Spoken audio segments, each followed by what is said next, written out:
everyone, back Hey, at you guys. again. Even though it looks like we're in a bunker underground right now, No need to panic. no need to panic. We are Things not are going underground. okay.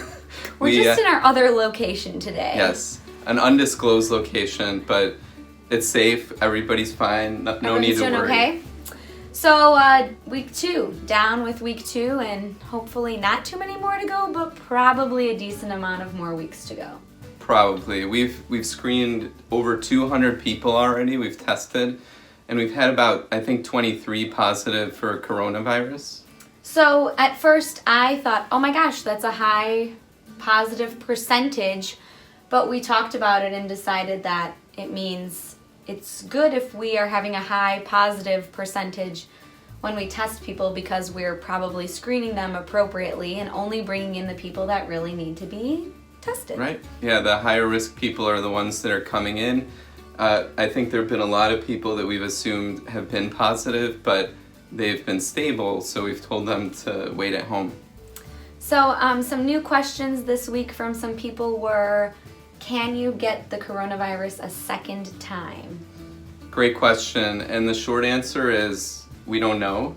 The hope is that once you get exposed, you develop antibodies to the infection, and when you develop antibodies, then presumably you can't get it again. So that remains to be seen right now.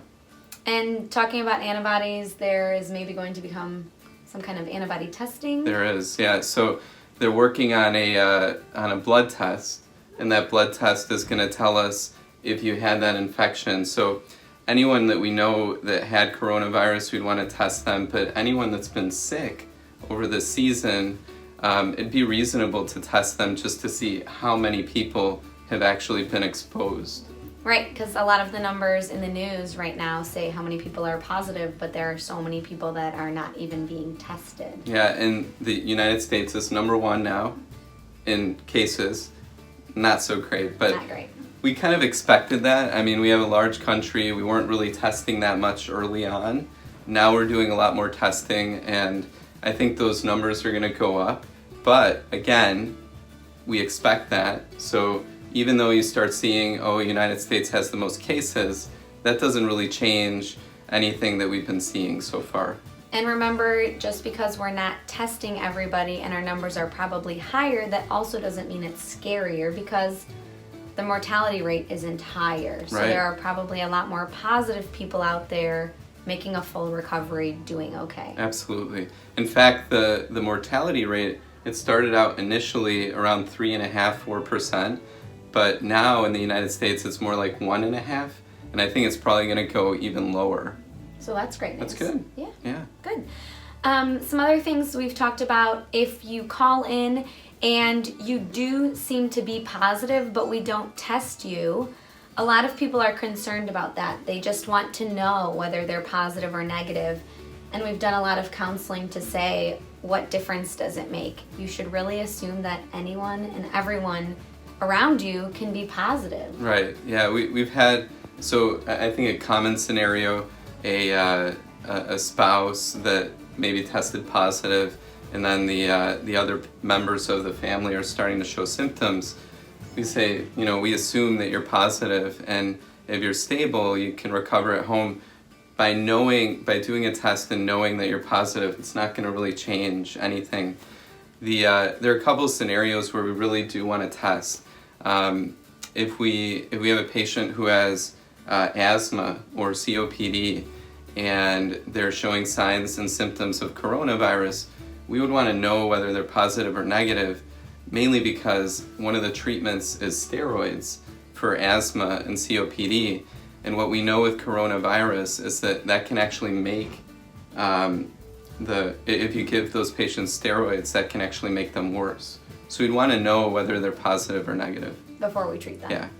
We've spoken with some people who were either not tested at their local hospital or did test negative, but are overall not feeling better, not sick enough to stay in the hospital, but not really well enough to stay at home without seeing a doctor. So we want to encourage those people to know that they can come and see us in the office. Absolutely. Part of the screening that we do is we want to make sure, number one, that you don't have coronavirus. If we've ruled that out, but you're still not feeling well, then we can see you in the office. We want to examine you, make sure that your oxygen levels are normal, make sure that your lung exam is normal.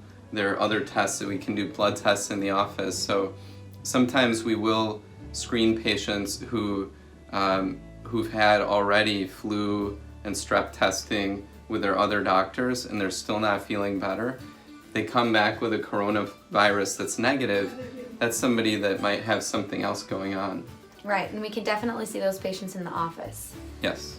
Another question, things are constantly changing, so definitely stay tuned every week. But one thing we used to think was not true was that you could have coronavirus and the flu at the same time. We thought that was a pretty low likelihood. Right. We have since found out that that's not true. You can have the flu and the virus at the same time. Yeah, we've had several cases. I think there's a study in Harvard, I believe, that said that the co-infection rate...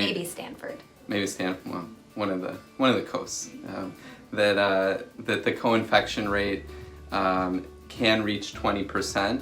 I think the cases that we've seen have actually been healthcare workers, so they've had flu and coronavirus.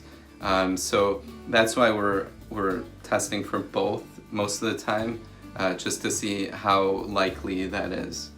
There. We received a lot of donations from friendly neighbors that donated masks, gloves, any PPE that they had, hats. People sewed us some facial masks. Star Wars masks. Yeah, or some head bonnets that we could wear. So we really just wanted to say thank you so much for all of your donations. Thank you very much.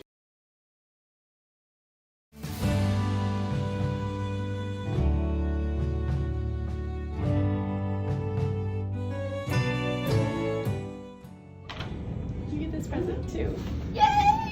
Open it. I'm so excited. I can't stand it. So that. Oh. Final thing that I wanted to say is, we talked about mortality going down. So some people might assume, well, okay, so this virus is maybe not as bad as we thought, but the issue still remains that a significant portion of patients can still get sick enough that they need to go to the hospital and they need a ventilator. And if we have a huge influx of patients at the same time that get really sick and they need a ventilator, that's what we're worried about. That's why we talk about flattening the curve. We want to have people exposed over a long period of time, not a huge influx of patients, and then all of the ICUs and the hospitals get overwhelmed. So flattening the curve really means that the same amount of people might still get sick and will probably get sick, but they get sick over a longer period of time instead of all at the same time. They get sick gradually, and the hospital can still maintain taking care of those sick patients without a big surge of patients at the same time. Exactly. Yep. All right, awesome. Take care, everybody.